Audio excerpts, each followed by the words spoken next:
ఇటు పెంచి కూర్చో, లేకపోతే కుర్చీలో కూర్చో.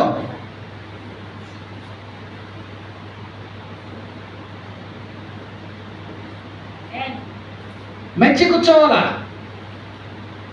క్రమం, భయం ఉండాలి. దేవుని మందిరం అంటే భయం లేని జీవితం వద్దు. ఎన్ని అద్భుతాలు చేసినా నిలబడరు.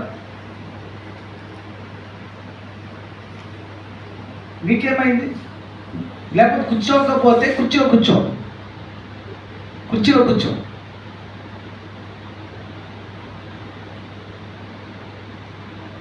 వాళ్ళ పిల్లలే, వాళ్ళు ఇంకా సువార్త చెప్తున్నా.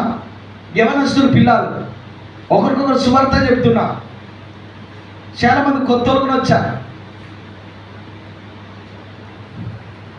నీ బంధువులకే నీవు చెప్పావు, నీ పక్క స్నేహితులకే నీవు చెప్పావు. నీవే సరిగి లేవు. నీవేం చెప్తావు? నీవే వాక్యం చదవవు, నీవే వర్తమానం చదవవు, నీవే సువార్తకి చెప్తావు.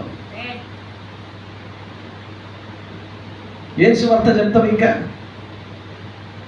నీ జీవితమే సరిగి లేదు, వాక్యం సరిగ్గా. హల్లెలూయా. ఒక క్రైస్తవుడు అంటే దేవుని ఒక గొప్పతనాన్ని చెప్పాలా. ఎవరు గొప్పతనం మనకెందుకంటే దేవుని ఒక గొప్పతనం చెప్పాలా, వర్తమాన గొప్పతనం చెప్పాలా. ఏం చెప్పాలా? దేవుని ఒక గొప్పతనం చెప్పాలి, వర్తమాన గొప్పతనం చెప్పాలి. ఈ కాల గడియ వర్తమాన గొప్పతనం చెప్పాలా. వినకపోయింది